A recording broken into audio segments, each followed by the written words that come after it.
the pleasure to introduce Will Fleisig, Chief Executive Officer, Waterfront Toronto. Mark Reeve, Partner, Urban Capital Property Group. Fred Wax, President and CEO, Trinity Development Group. And Garnet Watchorn, Chairman, Greywood Developments Limited. So our panelists span the range of land development activities across the GTA and internationally. Rather than have us delve into their impressive bios, we encourage you to read those in the package that you were been provided.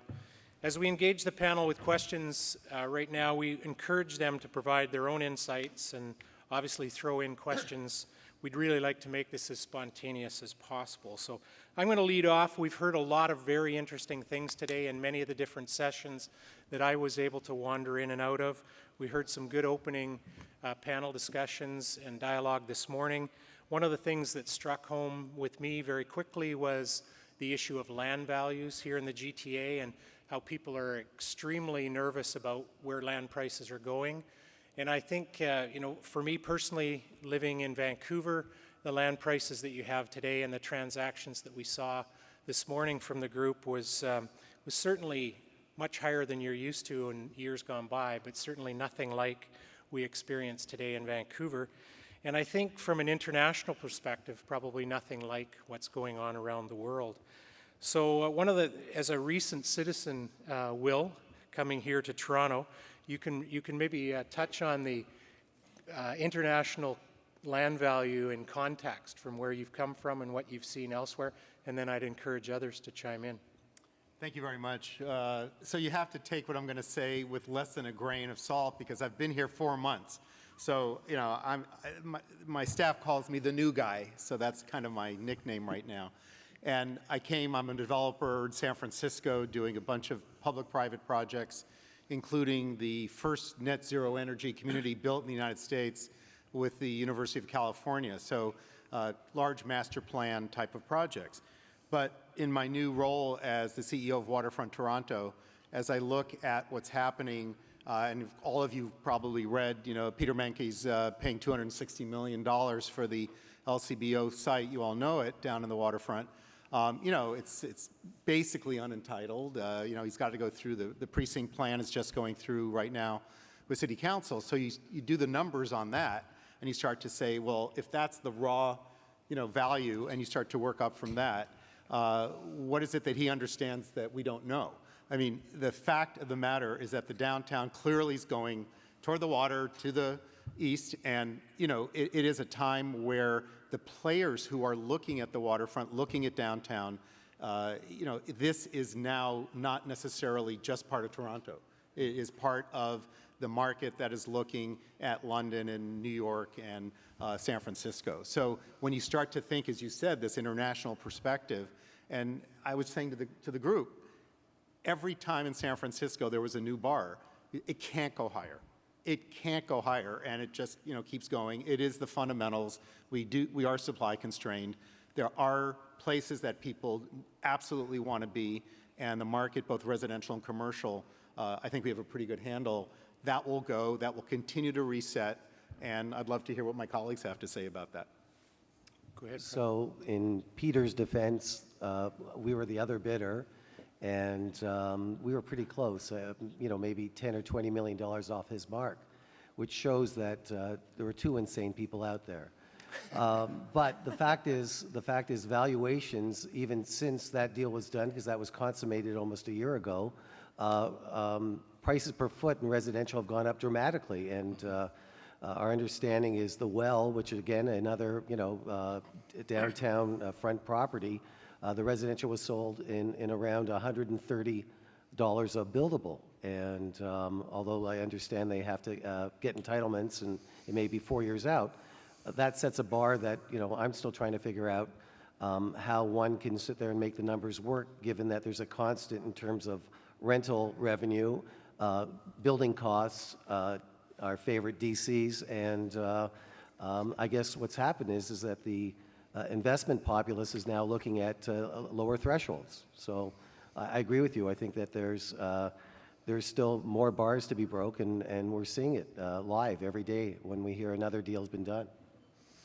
So just to build on that, both of you, because one of the things we heard in the condominium panel discussion was that while land prices have escalated dramatically, and I remember when we came here as Concert in 2001, we could have bought all the parking lots in Toronto for $25 a buildable back in 2001 or 2002, and now, you know, if you dissect the $260 million number, that's about $67 a buildable for what Menkes bought. 130 is certainly up there, but the thing that is out of sync is on the sales price. We haven't seen the escalation in condominium values to that extent yet. So, and we've certainly seen an increase in construction costs. So certainly people are doing this presumably on lower margins, but what's the next step? Talking to me? Anyone? Okay. Well, first of all, I'd like to just backtrack on land costs. Unlike the rest of these guys, we were buying land in the early and mid-'80s for up to $40 a foot. And now here we are in 2016, and I think the most that we in our company have paid for prime land is $80 a foot. And so there's been a doubling over 25 years, and you work out the rule of 72. That's about 2% a year, I think, has been the escalation in land costs. So I don't think the land costs are a serious problem. They haven't been a serious problem for us. Now, I understand that in our new projects, we might have to go as high as $100 a foot to get the type of product that we're after and the type of location we're after. But the big problem in my business has been the underlying costs that are other than land, and those are development charges. Fortunately, interest rates have gone the other way, but interest costs are still very, very high because each year it takes longer and longer and longer to get through the Conservation Authority, the Planning Department, and all of the other departments that you have to go through in this city. We're also developers in Dallas, and I know that you can still show up at the counter there with a piece of vacant land and pick up a schedule from the Planning Department, which gives you a 3-month program to come back and get your approval at council. The land that is going in Plano, which would be equivalent to North York or up in McKinney or Frisco, other areas that we're dealing with in Dallas, is selling for up to $80,000 an acre. That comparable land in Vaughan now is going for $2.5 million to $3 million an acre. And it's all because we have such constraints on our development that when you get a piece of land, you've got such a scarce resource that you effectively can charge whatever you want to for it. But of course, you don't do that because everyone else is charging that same price, and you have to keep up with the competition. So just to summarize, I think the bigger problem than the land costs is the problem with our regulatory authorities and our expanding bureaucracies and so on. Well, it's all about perspective. You know, I'd have to say, coming from San Francisco, where literally it doesn't matter what you're proposing. If it's 100% affordable, the community is going to fight you. So it may be slow, but at least it's predictably slow. And you can at least know that at some point you will get through the process. We have nothing like the OMB, that at least you can get some kind of a decision if you go that route. But in San Francisco and in other cities, especially in California, the community groups are so effective at stopping that there is no predictability. And that's actually worse than, so in a way, I would say it's wonderfully predictable here. Yes, it may be slow, but at least you can count. And so I'd just like to ask my colleagues if you agree with that, or you think it's worse than any place else on the planet. It's absolutely the worst place in the world, I have to tell you. I mean, we used to take, you know, you count on 2 years, you'd hopefully have your zoning, but it's longer than that now. I don't know anything that's taking only 2 years anymore. It's just getting more complicated, and there's more regulation. But, you know, when I talk to my partners from Tel Aviv, they plan on 10 years. So, you know, it depends from your perspective where you're coming from. But Texas sounds pretty good. Well, no, it's not good. I once gave a talk when Mike Harris got elected. They were going to create affordable housing in this province, and it was going to just be wonderful. So I went to talk to the Minister of Housing along with a group of others up at the Aurora Country Club, I think Aurora Highlands, it wasn't a country club. And I said, I love your regulations. They're wonderful because when I get a piece of approved land, I've got a hugely scarce resource.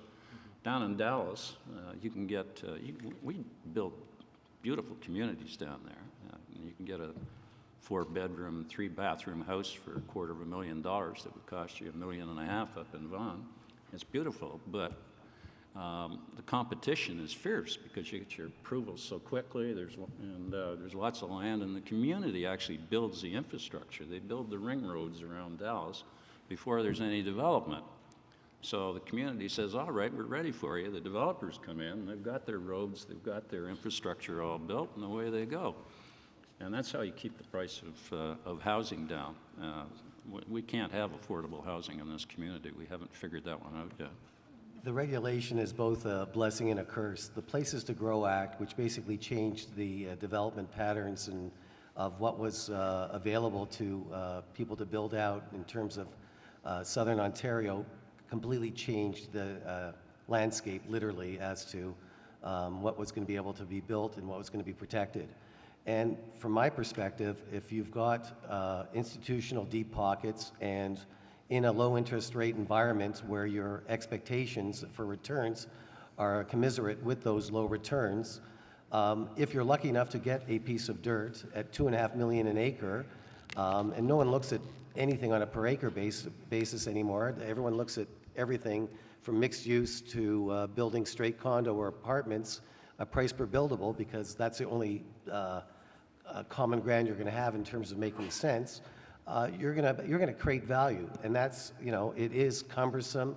Nothing takes 2 years. It can take 4 years, but in the end, if you're lucky enough to have that dirt, you've got something of great value. And the institutional quality of ownership now that has come to our business speaks to that it's not a game for the individual any longer. You need to have deep, deep pockets. I think also, I'd like to say that certainly as land values come up, it's a sign that the place is more desirable. And most international cities are currently more expensive than Toronto, at least the desirable ones. And I think in Toronto, we're facing a pretty significant transition towards simply pushing for more density, greater height, whatever, and also starting to look at other ways to maximize value. So the question that I'd put to you, Mark, as a lead-off, is how do you gain confidence that you can establish values that will cover the expense of land? How do you do that relative to design and to planning and your approach? Well, I'm probably the wrong guy to ask because I won't pay that. We've actually taken a run at a few of the higher profile properties that have come on the market and chickened out because we can't make economic sense. You can't run a pro forma based on any reasonable expectation of what you can sell the property for at the other end to make sense out of it. So I think I spoke at the last land conference a couple of years ago, and I said, we better watch out for the gorillas because there's guys coming in with a lot of money that are prepared to pay large for property to get a position in the city. I was wrong. They're elephants, and there's guys coming in from all over the world that are bringing money here, and they're buying, land with the Canadian dollar on sale, 30% off, and they're just trying to park it in one of the safest, most stable jurisdictions in the world. I mean, every time something stupid happens somewhere else, like in the United States, we just look better. So that's what's happening. I remember, back in the late 80s, I started in business around 86, we used to talk about Toronto being a world-class city. Well, and land values would just keep going up forever. Well, kind of 1990 sort of rolled around and we were sort of wrong. But the last major market correction in this city was 26 years ago, and it's been steadily going up since then. So who knows? Maybe they're all right and I'm wrong, but right now, I just can't see it. Anyone else? Are you seeing solutions to driving values up without the necessary, obvious, more density and more height? Yeah, well, There's nothing wrong with more density, more height. I would say that if you buy a great location and we try to buy great locations. My intuitive sense is it's going to work. And so what you have to do is figure out how it's going to work without being a speculator. Because I agree that if you buy land at over $100 a foot for a condominium downtown these days, it's hard to make the numbers work. And the prices are up to 125, 130, I'm told. We haven't bought anything up there, but if we want to buy new stuff, that's probably where we're going. So you have to look at the deal. First of all, it helps if you've got a lot of money and you buy bigger deals, and to have that sort of thing, you probably need to have an institution by your side. Fred's as a master at using institutions to get by the big deals. So is Peter Mankes. Yeah. Yeah, and joint ventures. We do a lot of joint ventures. We go on with we talk to a landowner, and we protect our brand by a very, very high level of integrity and so on. And we have the ability to talk to landowners, and we say, look, this is a great piece of land to develop, and this is how we're going to do it. You're going to be a partner. You're going to put the land into a joint venture with us, and so on.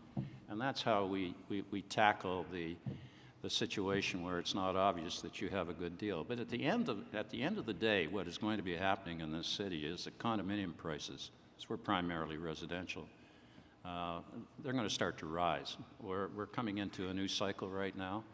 All the parking lots have been bought up. The land prices are going up. The development charges are going up, and eventually interest rates are going to go up. And we are breaching affordability, and we've gone down in the size of condominiums pretty much as you can. Our average condominium these days runs around 585 square feet. Well, that's a pretty small space. I think my master bedroom's probably bigger than that. But you can create a home out of 585 square feet, but not much less. So prices are going to have to start going up.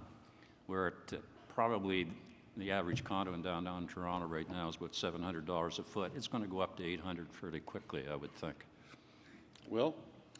So, I mean, if I'm hearing from my colleagues who are actually active in the market, I'm not out buying land right now, I think you should be thinking, well, you know, are these guys right or not, or what? And I would just challenge the panel and each of you to think maybe it's time for us to reset our rules of thumb. I mean, we all have our rules of thumb that we make decisions on. And we do some data gathering, and we try and figure out, does that back up what our, as you said in your gut, you know, that you would go with. And it seems to me that maybe in Toronto, each of us needs to look at what are the metrics that we're using to make decisions. Should we challenge these rules of thumb? If we are willing to do that, then we need to look at a new business plan reset for what we do, whatever it is that you work at whatever scale. And then to say, if I'm not prepared to go to that next level, I have to expand the partners that I'm going to bring to the table. If I'm not going to bring that equity capital, or I don't have with my relationships, you know, in certain debt, I've got to increase, you know, the equity side, then you start to expand your partnership base. So to me, I think Toronto's at the point of a reset in terms of the fundamental criteria that we use to make, you know, real estate decisions, and that's something we should each challenge each other, you know, and our partners and our colleagues to say, let's look at what we've been doing, and is there time for a kind of a new thought about that? I think that evolution's here, and it's basically evolution, equity, and expertise. And you're seeing that in almost every case that someone's buying downtown Toronto land, there's multiple components and expertise that come to the table. You take a look at the Well, where Allied, RioCan, and Steve Diamond are a consortium. There was a consortium that was put together to look at the LCBO lands, a consortium to look at LeBreton Flats in Ottawa. The numbers don't make sense strictly on residential basis. There has to be other components that are added to make any sense of these deals today. And that's where the creativity and the opportunity lies. There's, you know, to look at any sort of retail land that is almost, I would say, within the suburban, the 905, to sit there and not look at it as a mixed-use development today does not make sense. The tenants can't afford to pay the type of rents commensurate with the price per buildable. However, if you layer on office, apartment, or condominium to that, the numbers are quite compelling. And that's where the mix expertise come in, and that's what we're seeing already. And almost every deal that's being quoted today, the components are only a fraction of to what is actually going to be built there because of those other pieces of retail, office, and apartment generating revenues. I take the opposite view. I get the condominium values down by getting retail. So it's a little bit different twist. I find the retail is these days is more valuable than the condominium in terms of the of selling price. So we're getting, if you're getting $50, $60 a foot and selling at a 5 cap, you're effectively selling your retail at $1,000 to $1,200 a foot, and we're getting $600, $700 a foot for our condominiums. So I like to see retail. It reduces the land cost really for the condominiums. Fred's looking at it differently. He's saying, well, the condominiums, I think that's what you're saying. Well, I think we're saying the same thing, you're because agreeing. basically, as long as the numbers add up, and if we're able to help to solidify a deal by bringing in the condominium expertise, and they're telling us that we can bring down our land costs, or again, you can bring down your land costs, because in the case where, well, we both know that you just did a deal where you bought the retail out, and it was extremely lucrative and acceptable to your partnership. Just disclosure, I'm on his advisory board as well. So, but the fact is that all these deals are going to make more sense when you have those two components, and there's very few developers that have both the expertise and knowledge to do both. So it's been a real opportunity for Trinity to go out and match up with people out there that are in that business, as Menkes and other developers.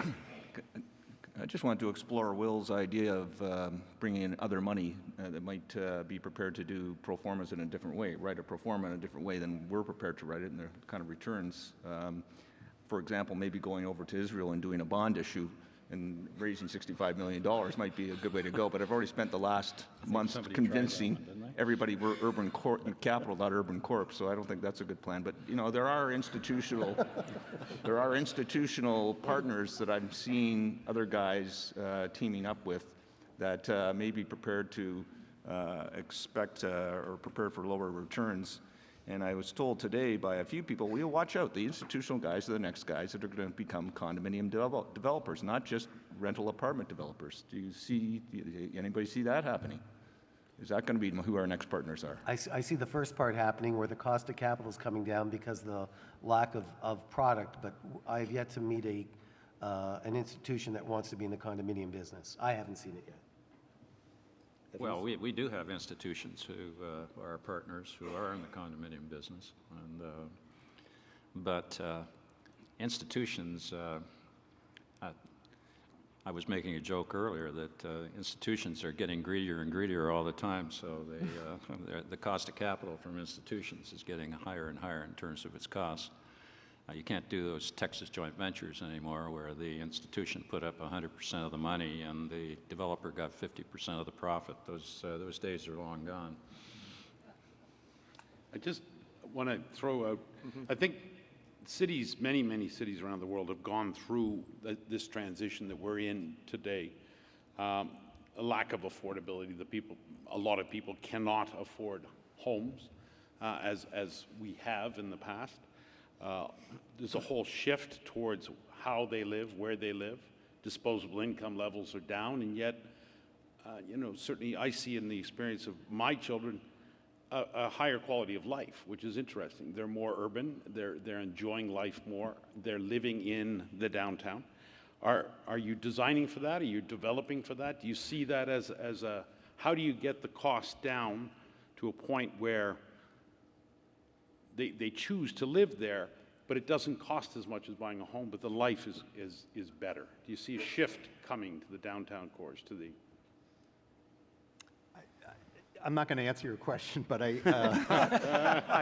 Because you didn't understand it. I don't know if any of you were at the Urban Land Institute a couple weeks ago in Philadelphia, and there was a guy, I can't remember his name, but he's like the demographic guru, talking about the 20-somethings and kind of where they see things. I'm looking at it from the buyer side, not from the... Yeah. producers. And his tagline was, live large, carry little. And he showed on all these numbers that people want to have an incredible lifestyle. They want to travel, they want to eat out, they want to do all kinds of things, but they don't have to own it. And he went through a whole thing that with your smartphone, you can basically get anything you want. You don't need a storage locker, because why let it sit there? If you need, to get a car, you just call Uber. If you need to get, some product, you call Amazon, and it's there the next day. I mean, so it's a whole different shift of mentality of I need such a big unit because I have to store my stuff, but now we can get stuff, pretty much on demand. So it's a very different kind of mentality, and I think we as developers, are going to be seeing a lot of that both on the climate change side of things, on the demand side in terms of the demographics, in terms of the workforce. We haven't talked about where people want to work and the quality of life. So I think what we're seeing in the waterfront, and why Peter might think that it was worth 260 is that's where his market wants to be, and they want to ride their bikes, be in great open spaces, be along the water, be interacting, meeting folks near universities. I mean, it really is Walking to that work. the walking, the live, work, play thing that we all have talked about. That's where the market really is, and that's where you'll get the premium. So you did answer the question. The smaller units, right? Or renting. Well, to rent, absolutely. And store your stuff at your parents' home. But an interesting segue to that was some of the issues that George Karras brought up this morning about looking forward to where the consumers, the tenants, the homeowners of the future, and what that might look like as we go to driverless vehicles and we go to such a different world in the future. And we've talked earlier about the length of time it takes to acquire land, to get it entitled, to get it built. We're actually now need to think about and design for a future generation. So it is the ability to live smaller. I think you're absolutely right. But what else is it that's intrinsic in the housing that we'll deliver in the future? This is a real blue sky question. Well, one of the big issues or big challenges we've all talked about is how do you put families in condominiums? And you really downtown, we haven't seen a lot of it yet. We're starting to see it more and more in the suburban projects, and we've started to work on a few of those. And so we're starting to think about family amenities and the kind of units that are more appropriate for them, putting more bedrooms in, trying to cram them in smaller spaces, though, to keep them affordable. So I think that's going to be a big challenge going forward. The one thing I keep thinking about is, what are we going to do with all these parking garages we're building? There'll be a day when nobody will own a car. You store it. Well, either that or people are going to be living down there. I haven't figured out how we're going to make that happen yet. But Get it out of Garnett's house. You bring up an interesting fact that, in another life, I was involved in a development at Queen and Portland where Loblaws was on the second floor. We had retail on the first floor, and then Winners on the third floor, and a condominium on top of that. And we built a parking deck, basically a parking garage there, and it's not being utilized. And one of the biggest factors when someone's doing their analysis of downtown real estate is the cost of building underground parking.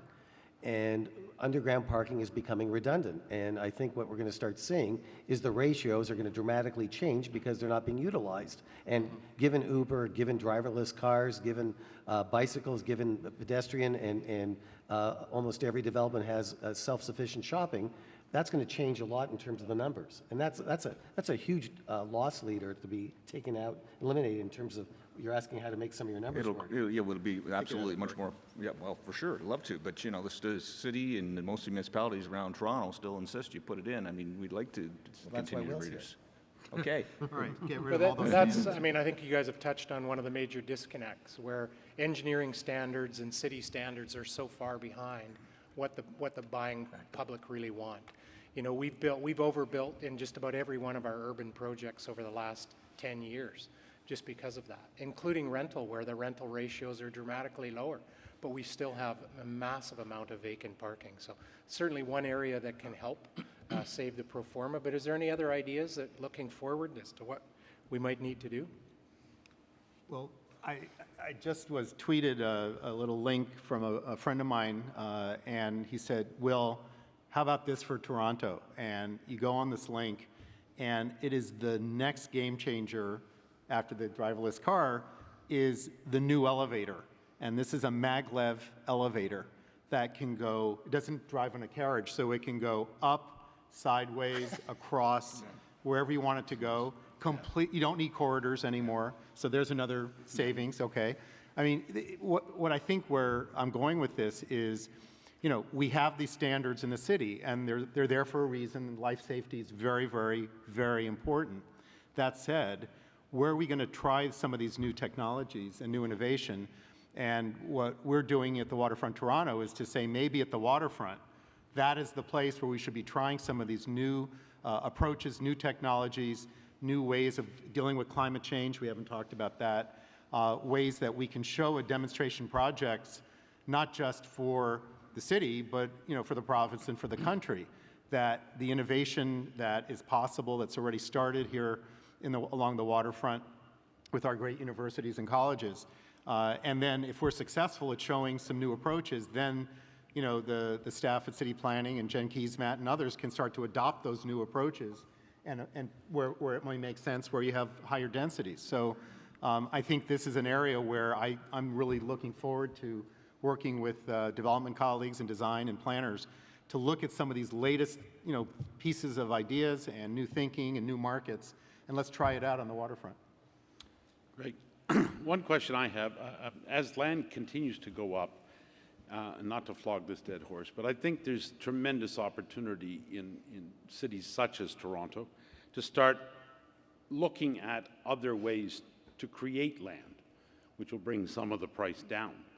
And places that we could do that along many of the spines in the city, say, I think houses will be, if they're not already, considerably more valuable assembled than they are as individual pieces, depending on where they are in the city. We have huge, vast tracts of housing built in the 20s, 30s, 40s, 50s, along major arterial roads, major like College, Dundas, downtown, Queen Street, and they're underutilized to the point where even the retail struggles in many locations. What do you think about other ways to bring down land by zoning tactics? You've never had an avenue study done before? No. I'm talking about behind the avenues.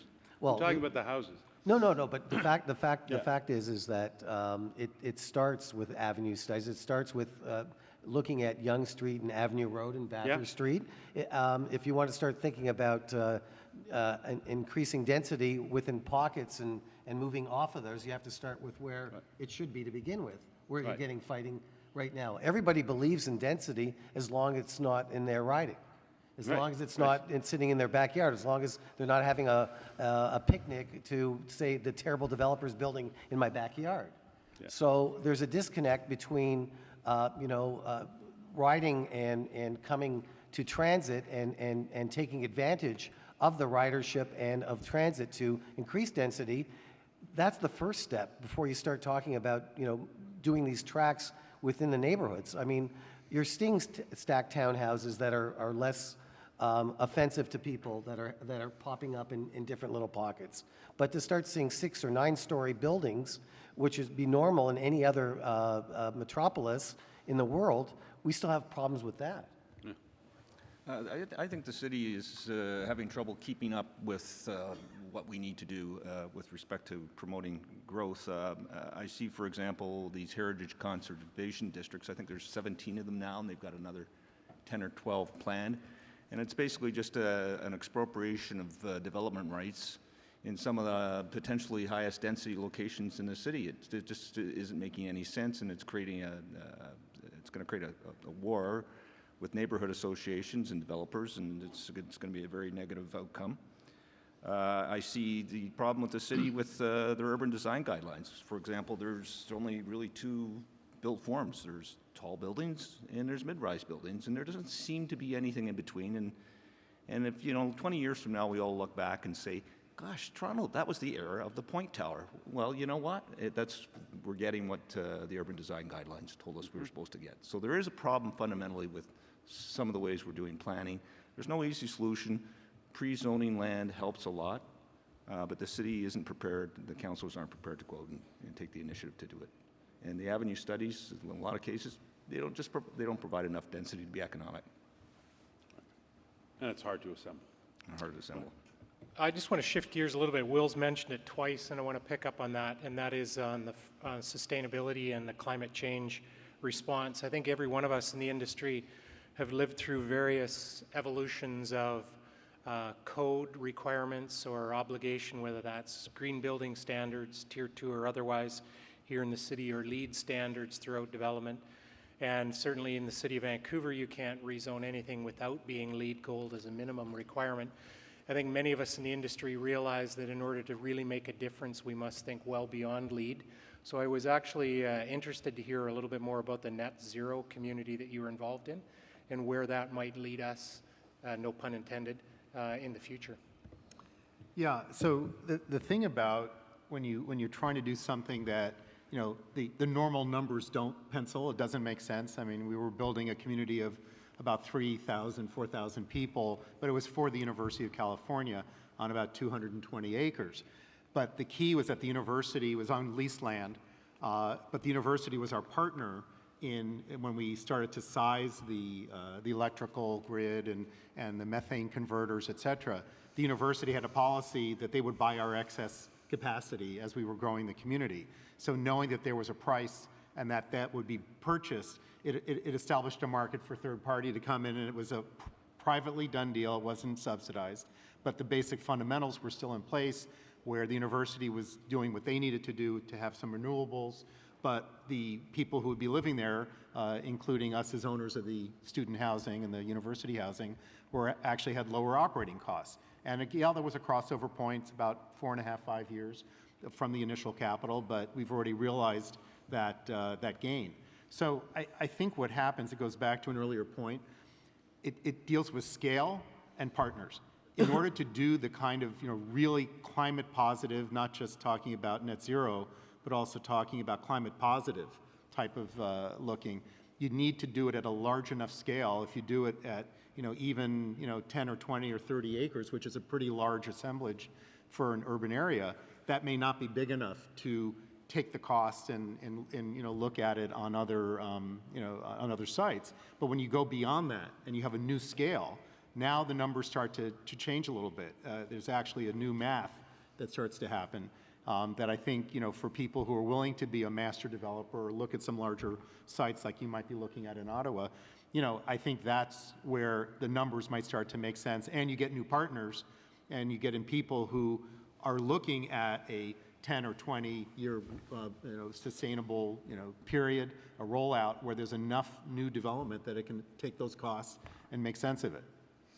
But I think there's also ways of getting innovative results off of smaller scale projects than you've just mentioned. And we talked a lot about the high density integrated mixed use projects that are now becoming the norm here in the city. And surely there's an opportunity to feed off of one another in a mixed use project on a size of the project such as the well or others, and where you can take the excess energy off of one component of a mixed use project and use it to the benefit of other components. I don't know whether anyone else wants to chime in, or Fred, whether that was any point of discussion in the evolution of the well. It was not the top and foremost thing that they were talking about at the well, but I'm sure they're dealing with it now, given that they have now with the residential partner in place. But I think that, you know, retail developers historically been Neanderthals, and because tenants aren't prepared to pay for any sort of up cost by being green. Now that you're seeing, and you take a look at the redevelopment, the green roof at, for example, at Young Eglinton Center, which I was previously involved with, there's certain aspects that are now being incorporated because you can incorporate once you, as you say, there's mutual benefits between the different prototypes that you're talking about. And I think that people will look and size either at thermal or being off the grid or self-sustainability, green, et cetera, that, which was nothing that any serious retail developer ever looked at before. Yeah. I think one of the challenges for us will be going forward, trying to do high design buildings in a more energy efficient environment. It's going to be tougher and tougher and tougher with changes to the building code. sooner or later we're going to have to stop putting all this glass and all these nice wrap balconies on these buildings, or we're just not going to meet the standards. So that's another challenge going forward for us. And you know, it's in terms of being at the forefront, where I think we're all looking at different ways where we can make our buildings more energy efficient, but we still have to make them attractive and beautiful. So. I want to, well, we've got 4 gentlemen like you on up here. What would you give us as sort of words of wisdom looking at 10, 12 years? What are our great challenges for the city of the future, or for what we're going to face in terms of change that's required in the city, and how you're thinking about it? Garnet? Okay, well, it's obviously infrastructure. The city, as we all know, needs transportation. And the fact it doesn't have transportation at this point in time actually helps my business somewhat, because think of the difficulty of getting into the downtown from Markham in the morning, for example. It's you can't really do it effectively, and if you do it, you have to get up very early in the morning to do it. So the people who live in our projects, we have to create communities. And they have to be almost self-sustainable communities. We're doing a project right now that will have up to 60,000 feet of retail. It's a condominium, 2 condominium towers. And there'll be most likely Starbucks. There'll be 35 to 40,000 square foot shopping, grocery shopping center, one of the major grocery retailers. There's a community there. You can go downstairs. You don't even actually have to go outside in this particular community. There are going to be more and more of those types of projects where they're going to be as self-sustaining as possible.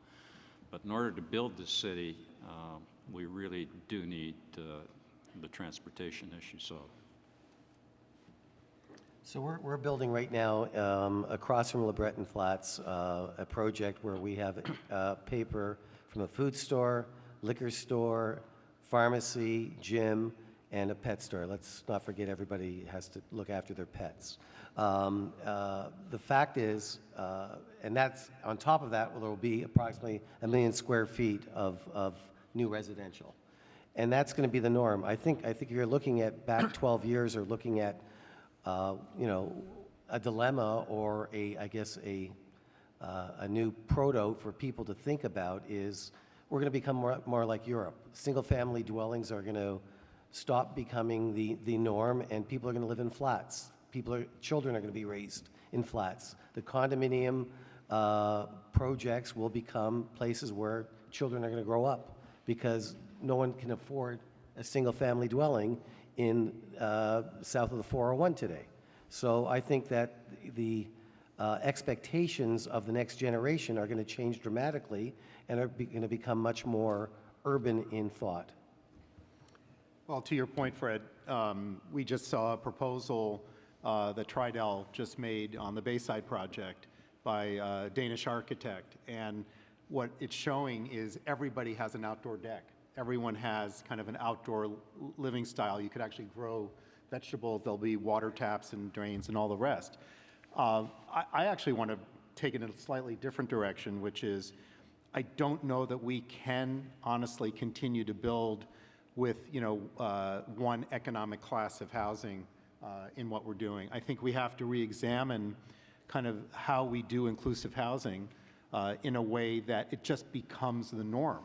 And if you look at New York and what Mayor de Blasio just did with giving density bonus for significant affordable housing that's not subsidized by the government, and that state remains permanently affordable, it really will need to be that we do not want to look at what's happened in Manhattan or even San Francisco, where you get these kind of little, elite type of neighborhoods. So would love to try some demonstration projects where we actually can show not only new technologies and new approaches to building materials, but also how do we do much more inclusive housing where we have, workforce housing, low-income housing, and market rate housing.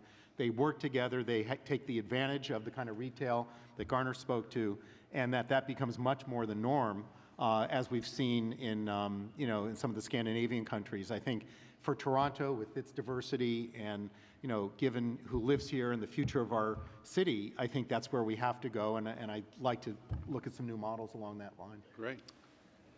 I think that Toronto is going to continue to become more like Manhattan every year. I think we're going to become more expensive, more exclusive, higher land prices. I'm going to have to figure out how that pro forma works because I can't figure it out, but land's going to be 30, 40, 50% of the pro forma, and when you get to be a big, big city. Higher density urban living. I think that's our future, and I think that we have to plan the infrastructure around that. Everybody's going to want to live downtown, and everybody's going to want to work downtown. We've seen that happening over the last 10, 15 years. Companies that moved out have all come back, and we've been selling condominiums to people who want to live near where they work. And I just think, and I don't think the solution is government intervention in the market to try and create affordable housing in this environment. It's going to be a drop in the bucket, and it's not going to help.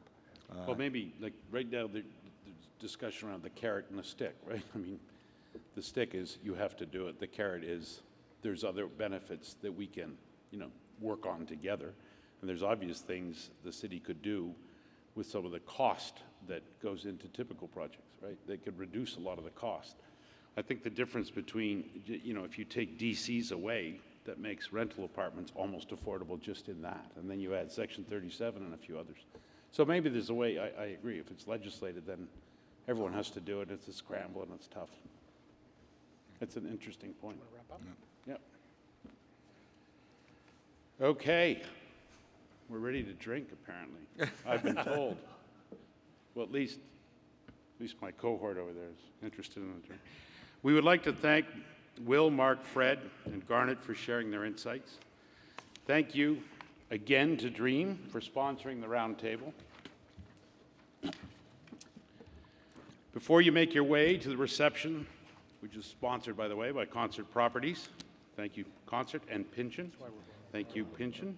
I would like to express our sincere thanks to the over 75 speakers and panelists who shared their thoughts and ideas with us over the course of the day.